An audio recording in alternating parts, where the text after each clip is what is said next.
Good afternoon. अब देखिए बेटे, मैं काव्यांश फोर्थ काव्यांश की 5th लाइन पढ़ा रही हूँ। ठीक है। फाग करें सब चांचरी जीरू। ठीक है। इस मास में कौन बोल रही है? नागमती। इस मास में सब लोग मिलजुल कर फाग खेल रहे हैं। वही जियर लाई दीन जिम होरी। ठीक है। मेरे हृदय में तो विरह की होली जल रही है। नागमती क्या कहती है? फाग करई सब चांचुरी जोरी, मतलब एक दूसरे पर रंग डालना। चांचरी एक दूसरे पर रंग डालना, कि इस माह में सब लोग मिलजुल कर फाग खेल रहे हैं, अर्थात एक दूसरे पे रंग डाल रहे हैं। ठीक है। मोहि जिया लीन दीन जिस होरी। मेरे हृदय में तो वियोग की होली जल रही है। जेपी पियही जरत जस भावा। मेरे प्रिय को मेरा इस तरह जलना अच्छा लगता है तो जेपी पियही जरत अस भावा। अगर मेरे प्रियतम को मेरा इस तरह जलना अच्छा लगता है तो भावा जरत मरत मोहि रोष न आवा। तो क्या कह रही है? मैं विरह में जलूं या मरूं, इससे मुझे क्रोध नहीं आता। क्यों नहीं आता? क्योंकि मेरे जलने से, मेरे वियोग में मेरे पति को अगर प्रसन्नता हो रही है तो इसमें मुझे कोई रोष नहीं आता, कोई क्रोध नहीं आता। रात ही दिवस यह मन मोरे। मैं दिन रात अपने मन में पति से मिलने की बात सोचती हूँ। रात दिवस यह मन मोरे, लागो कंठ छार जहूं तोरे। क्या बोली है? कि मैं दिन रात अपने मन में पति से मिलने की बात सोचती हूँ। मैं राख बनकर उनके हृदय से लग जाना चाहती हूँ।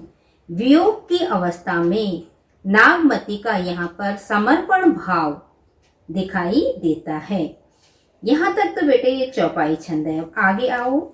यह तन जारो सार के, कहो कि पवन उड़ाए। मैं, नागमती कहती है, मैं अपने इस शरीर को जलाकर राख बना देना चाहती हूँ। यह तन जारो छार के, कहो कि पवन उड़ाए। मैं अपने इस शरीर को जलाकर राख बना देना चाहती हूँ। मेरी राख को उड़ाकर पवन ले जाए। ठीक है, हवा ले जाए। मकु तेहि मार्ग होई परो, कंत धरे जहां पाओ। कि मैं अपने इस शरीर को जलाकर राख बना देना चाहती हूँ। मेरी राख को उड़ाकर हवा ले जाए और उसे उस रास्ते में बिछा दे जहां मेरे पति अपने पैर रखें। मकु तेहि मार्ग होई परो, कंत धरे जहां पाओ।